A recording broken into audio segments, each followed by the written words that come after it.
말이 행동을 낳고 또 행동은 습관을 낳고 습관은 성격을 낳고 성격은 그 한 사람의 인생을 결정하고 이런 말 우리가 들어보셨죠? 그런 말이 있습니다. 그래서 살아갈 때에 어떤 삶의 방식을 가지고 살아가느냐, 이 삶의 습관이라는 건 굉장히 중요하죠. 계속 부정적인 말을 하는 사람들은 생각도 부정적인 생각에 사로잡히고 또 그냥 부정적인 행동을 하게 되고 그게 습관으로 굳어지고 또 한 그 인격이 되어버리고 그래서 부정적인 인생을 살아갈 수 있다는 말이죠. 그래서 우리가 평소에 이 삶의 태도, 방식을 어떻게 갖느냐는 굉장히 중요한 것입니다. 여러분은 어떤 삶의 방식을 가지고 있습니까? 과거, 현재, 미래에 대해서 어떤 생각을 하고 살아가고 계십니까? 이 삶의 방식에 있어서 나쁜 방식이 있습니다. 과거를 대할 때 항상 나쁜 것만 생각하는 사람이 있어요. 과거의 나쁜 추억만 자꾸 생각해요. 그래서 꿈에서도 이 과거의 악몽에 시달려서 이 과거에 눌려서 살아가는 그러한 방식. 이거는 좋지 않은 방식이겠죠. 또 현재를 살아갈 때도 주변은 돌아보지 않고 자기만 자꾸 생각하는 거예요.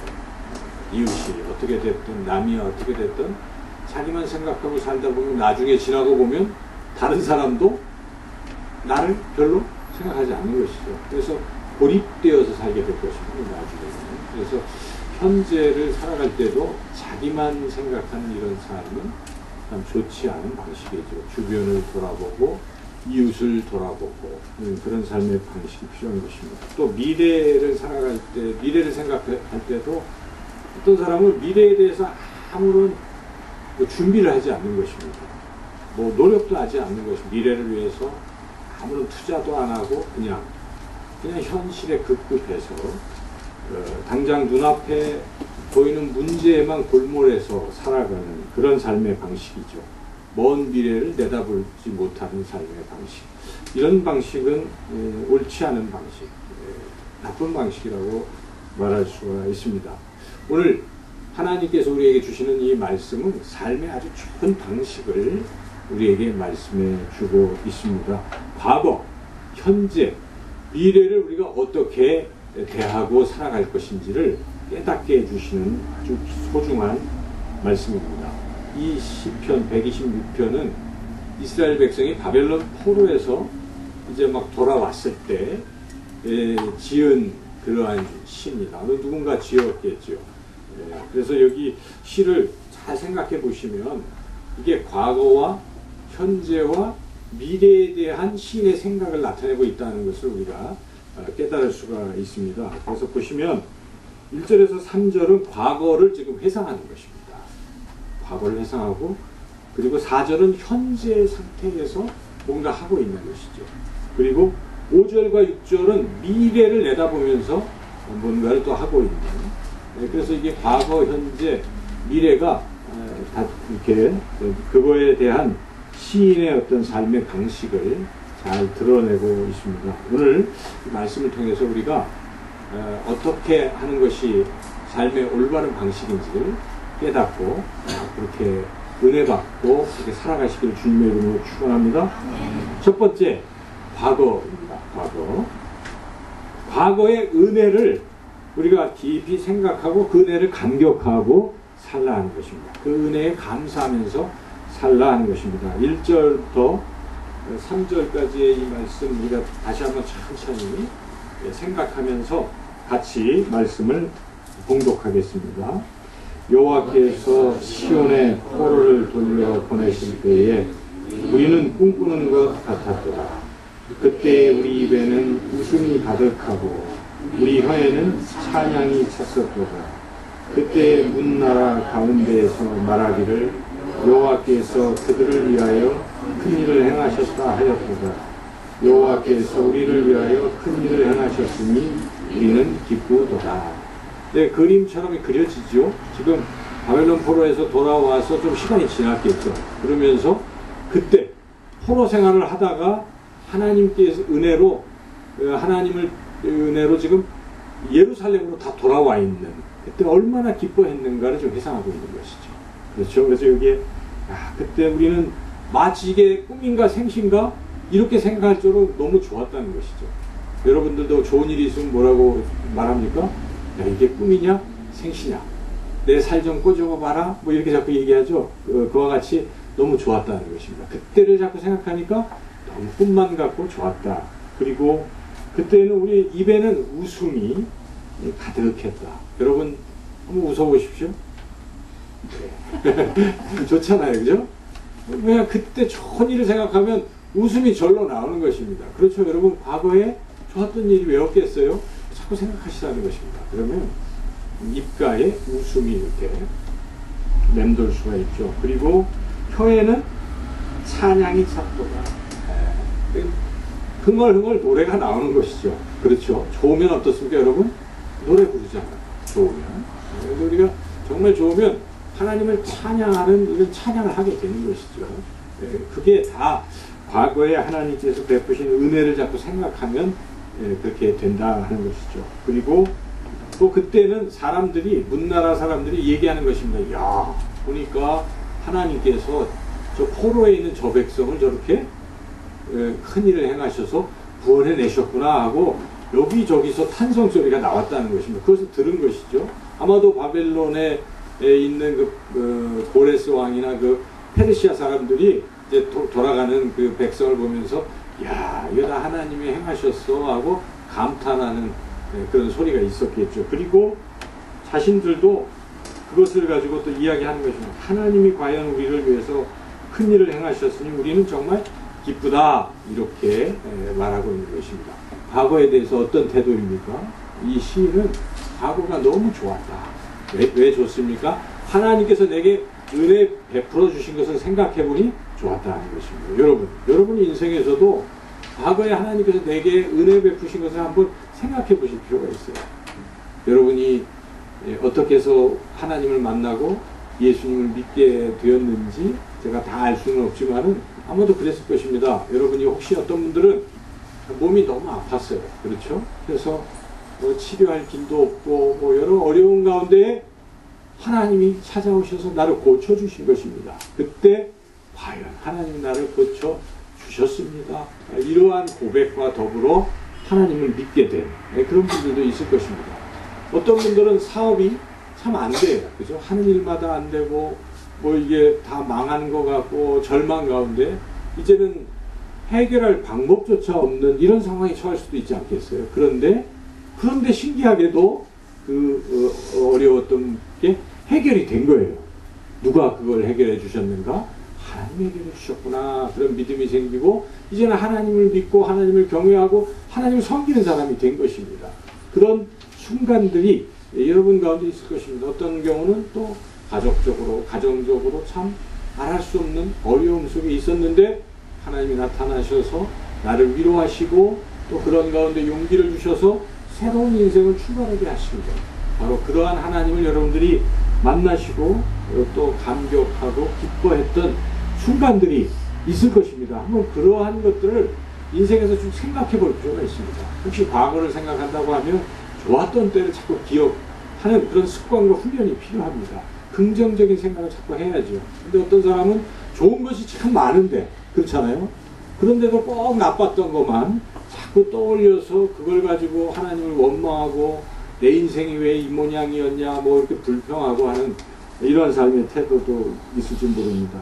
그렇게 하지 말라는 것입니다. 항상 여러분 하나님이 베풀어 주신 은혜가 더 큰 것입니다. 그 은혜를 받은 복을 자꾸 세워보시고 그 하나님의 은혜에 감사하고 감격하시기를 주님의 이름으로 축원합니다.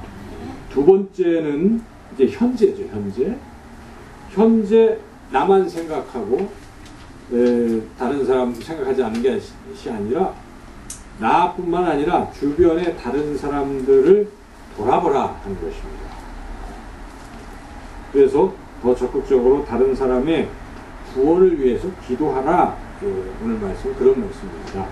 우리 4절 말씀 같이 한번 읽어보겠습니다.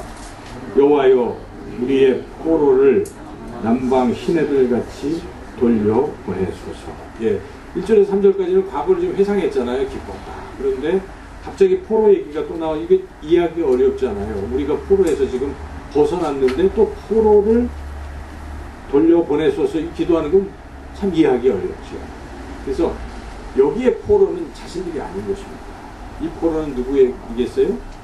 아직도 바벨론에 남아있는 사람들이 있어요. 그래서 포로 기한이 1차, 2차, 3차 계속되고 있는 것이죠. 한 100년, 200년 시간을 두고 그렇게 되고 있는 것이죠. 그래서 미리 1차 포로나 2차 포로 때 지금 왔던 사람들 입장에서 아직도 바벨론 땅에 포로 생활을 하고 있는 남은 자들을 생각하고 있는 것입니다. 그래서 이들이 뭘 하고 있습니까? 하나님 앞에 기도하고 있는 것입니다. 하나님, 저들도 그 포로에서 돌려보내 주세요. 이렇게 기도하는 것입니다. 그런데 여기에 비유법으로 남방 시내들 같이 돌려보내 주소서 이렇게 노래하고 있죠. 남방 시내들이 무엇이겠습니까? 남방은 이스라엘 땅에 보면 남쪽이 한 60%가 다 사막으로 되어 있습니다. 남쪽에. 네게브 사막이라고 하는 것인데 그쪽은 물이 없으니까 비가 없으니까 생물들이 살지 못하잖아요. 사막, 광야 이런 땅이죠. 이런 땅에 만약 물이 흐른다면 얼마나 좋겠습니까? 거기에 시내들이 흐른다면 그 삭막한 사막이 옥토로 변하는 순간일 것입니다. 얼마나 좋겠습니까? 그렇게 좋은 것처럼 지금 바벨론 포로 생활을 하면서 억눌리고 힘들어하는 이러한 분들이 지금 다시 이 예루살렘으로 돌아오게 해주세요. 그렇게 기도하는 내용이죠. 이 기도 내용을 우리가 생각할 때 이 시인과 함께 있던 사람들은 자기들만 생각한 게 아니에요. 누굴 생각했습니까? 포로로 남아있는 그들을 생각한 것입니다. 이게 현재를 살아가는 삶의 중요한 태도입니다. 여러분 인생에서 그저 자기 먹고 사는 것이 힘들어서 그것만 자꾸 생각하고 살잖아요. 그러면 죽을 때까지 그냥 그런 인생이 되는 것입니다. 고립된 인생입니다. 자기만 생각하는 자기중심적이고 이기적인 인생이 됩니다. 그거 별로 안 좋은 것입니다. 인생은 서로서로 주고받는 관계예요. 그렇죠? 도와주고 또 도움받고 이런 폭넓은 관계 속에서 또 어떤 사람들은 많은 인맥을 가지고 또 그 인맥 때문에 살아가기도 하는 것입니다. 물론 하나님이 가장 중요하지만 이 세상에서 사람들과의 관계를 잘 형성하는 게 굉장히 중요하죠. 그런 측면에서 우리는 현재의 삶에 있어서 때로는 내가 힘들고 고달프고 어려울지라도 주변을 돌아볼 줄 알아야 됩니다. 주변. 내 이웃, 특별히 내 가족을 여러분 생각해야 되는 것입니다. 같은 식구들끼리 살면서도 자기만 생각하는 그러한 사람이 있다 하면 이거는 안 되는 것이죠. 어른이 되면 또 자녀들을 깊이 생각하고 또 자녀들은 부모님을 생각하고 부부라면 서로 상대방을 생각해야 되는 것입니다. 남편이 자기만 생각해서 되겠습니까? 아내가 자기만 생각해서 되겠습니까? 서로를 깊이 생각하는 이런 관계, 서로를 위하는 관계, 이게 아름다운 관계인 것이죠. 무엇보다 우리는 우리 가족들 중에 혹시 아직도 우리가 받았던 은혜를 받지 못하는 가족이 있을 수도 있지 않겠습니까? 나는 예수님 믿고 하나님의 백성이 되고 천국을 소망하면서 살아가고 있는데 아직도 내 자녀들, 내 부모님, 또 내가 아는 지인들이 그것을 모르고 그 은혜를 받지 못하고 산다면 마음이 안타까운 것입니다. 나는 포로에서 지금 귀환해서 예루살렘으로 돌아왔는데 아직도 그러한 자유가 구속된 그런 상태에 있는 그들을 보고 이들이 가슴 아파하며 기도하는 것처럼 아직도 죄와 사탄의 권세 속에서 죽음의 권세 속에서 살아가는 우리의 이웃과 가족들이 있다면 우리가 그들을 위해서 기도하며 살아가야 돼. 그것이 현재를 살아가는 매우 중요한 삶의 태도입니다. 그래서 우리가 전도하는 것입니다. 우리가 복음을 전하는 것입니다. 이러한 삶의 태도로 살아가시기를 주님의 이름으로 축원합니다. 이제 세 번째 미래입니다. 미래를 어떻게 살아갈 것인가? 미래는 완전한 회복을 위해서 눈물로 씨를 뿌리며 최선을 다하는 것입니다. 완전한 회복을 위해서 눈물로 씨를 뿌리며 최선을 다하는 것입니다. 지금 오늘 그 부분의 말씀 5절 6절인데 먼저 말씀 읽겠습니다. 눈물을 흘리며 씨를 뿌리는 자는 기쁨으로 거두리로다. 울며 씨를 뿌리러 나가는 자는 반드시 기쁨으로 그 곡식단을 가지고 돌아오리로다. 예, 이 시를 쓰는 이 시인과 이스라엘 백성들이 지금 어떤 상태일까요? 바벨론 포로에서 돌아오긴 했어요. 그렇지만 모든 것이 다 회복됐습니까? 그렇지는 않습니다. 돌아와 보니 어떻습니까? 옛날 예루살렘 돌아오긴 했지만 예루살렘은 어떻게 됐었습니까? 성벽 다 무너졌잖아요. 성전은 다 또 무너졌습니다. 그 땅은 황무지 같아요. 그리고 이스라엘 백성들이 아니라 누가 살고 있습니까?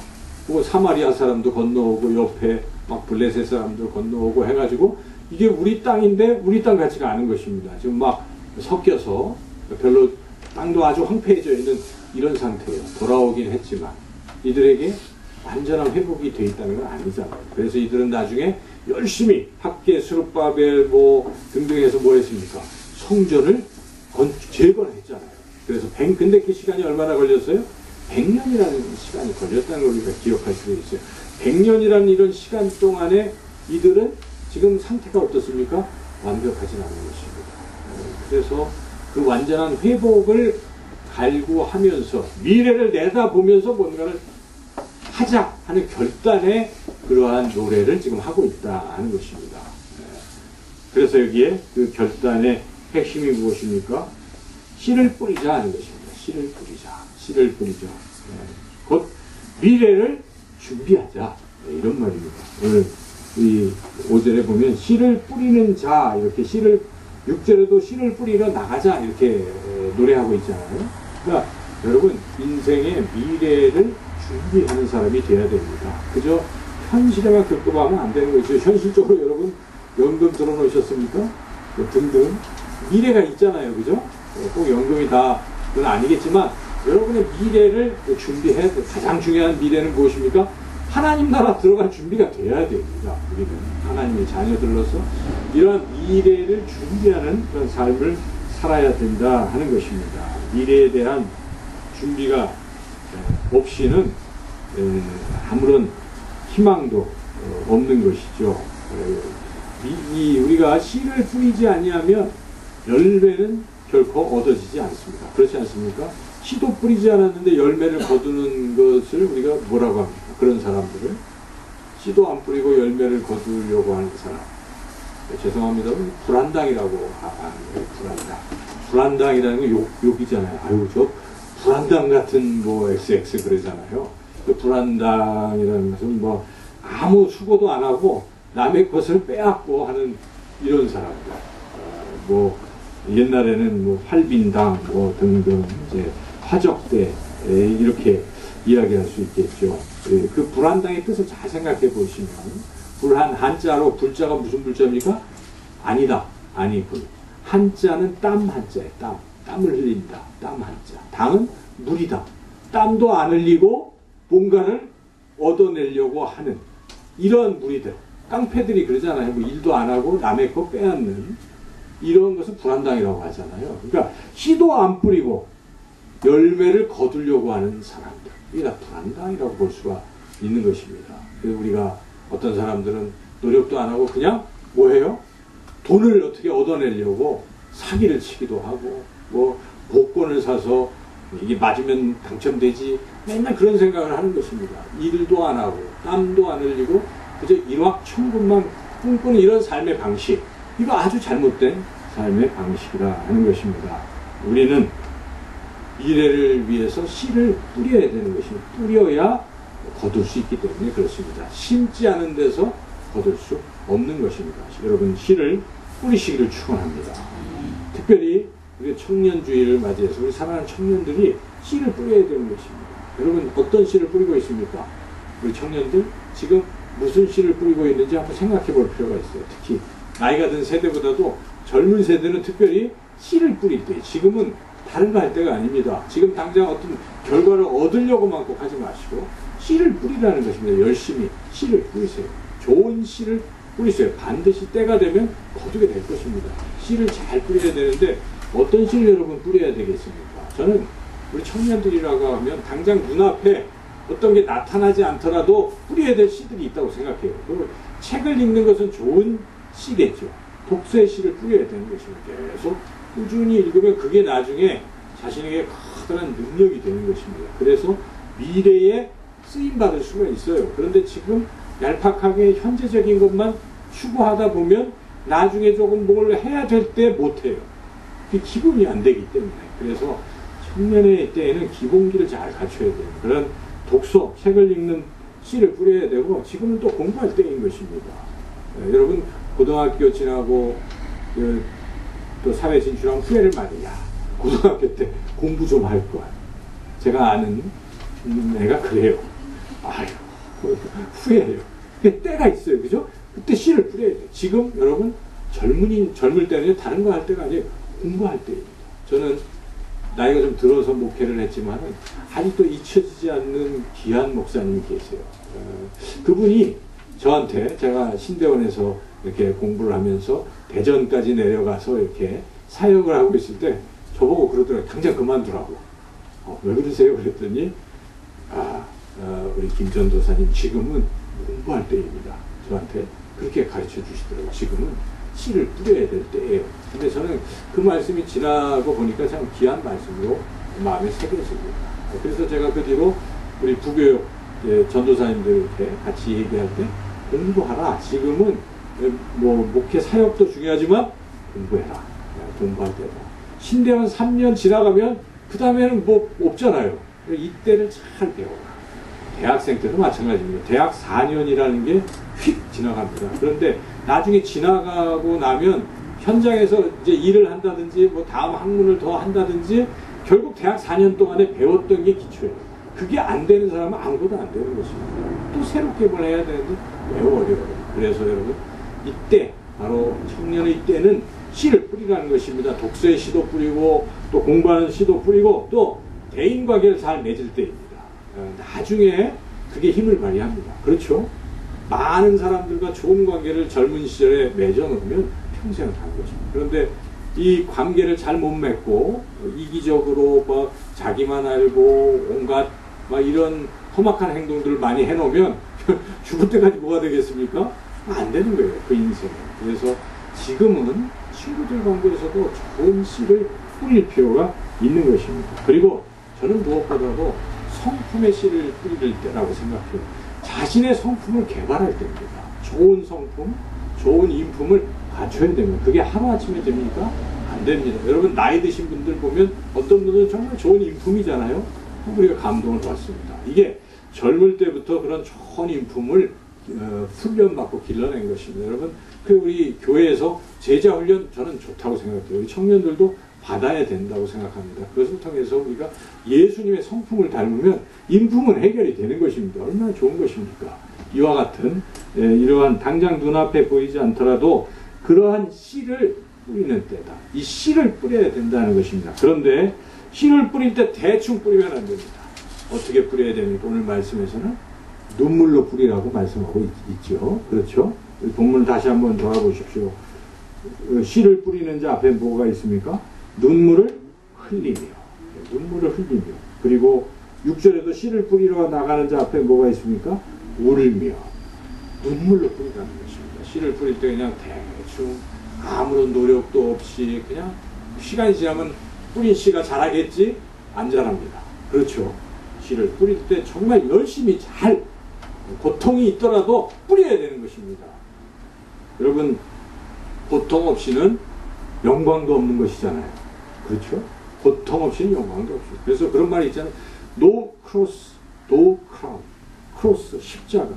크라운, 왕관. 고난 없이 왕관, 영광도 없다. 네, 그런 말씀입니다. No pain, no gain. pain, 고통 없이. no gain, 소득 얻는 것. 그러니까 고통 없이는 얻을 게 없다. 그런 말씀입니다. 그러므로 우리가 씨를 뿌릴 때는 정말 눈물을 흘리면서 고통을 가지고 그렇게 뿌려야 되는 것입니다. 여러분 젊은 시절에는요 고생을 해야 된다고 저는 생각해요. 아무리 힘들어도 그때 눈물로 씨를 뿌린 자는 반드시 장년이 돼서 그에 걸맞는 그런 소득들을 얻을 수가 있다는 것입니다. 그때 배짱이처럼 그 눈물도 흘리지도 않고 그저 편한 것만 추구하고 편한 것만 선택하는 사람들 미래가 별로 좋지 않습니다. 그래서 여러분들이 직장을 선택하고 미래를 선택할 때도 당장 눈앞에 이익에 급급해서 여기가 월급 많이 주는가, 여기가 뭐 이런 거에 현혹되면은 미래가 보장이 안 돼요. 당장 중소기업에 들어가더라도 어렵더라도 성실히 한 사람 잘 되잖아요. 그런 겁니다. 자기 어떤 일을 하더라도 고통스럽지만 그 일에 한 우물을 잘 파서 10년 열심히 해보십시오. 그 분야의 전문가가 되는 것입니다. 그러한 고통, 특별히 우리 청년주의를 맞이해서 우리 청년 여러분 울더라도 씨를 뿌리시기를 축원합니다.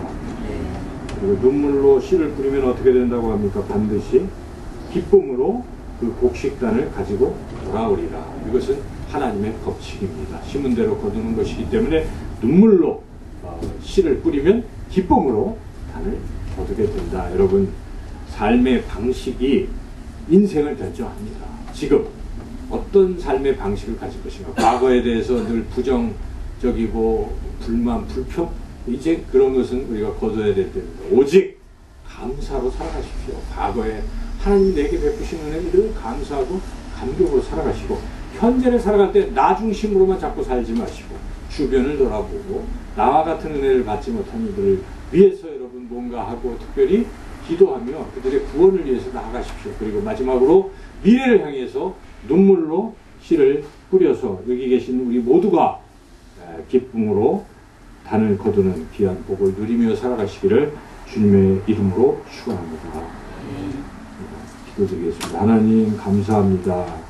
시편 106편 말씀을 통해서 우리의 삶이 과거와 미래, 현재를 또 어떻게 대해야 될지 깨닫게 하시니 하나님 이 말씀대로 살아서 특별히 우리 사랑하는 귀한 젊은이들의 그 인생의 미래가 시온의 대로 활짝 열리게 하시고 또 여기 있는 우리 모두가 끝까지 하나님 앞에 가는 그날까지 최선을 다하며 살아갈 수 있도록 인도하여 주시기를 간절히 원하고 예수님의 이름으로 기도드리옵나이다.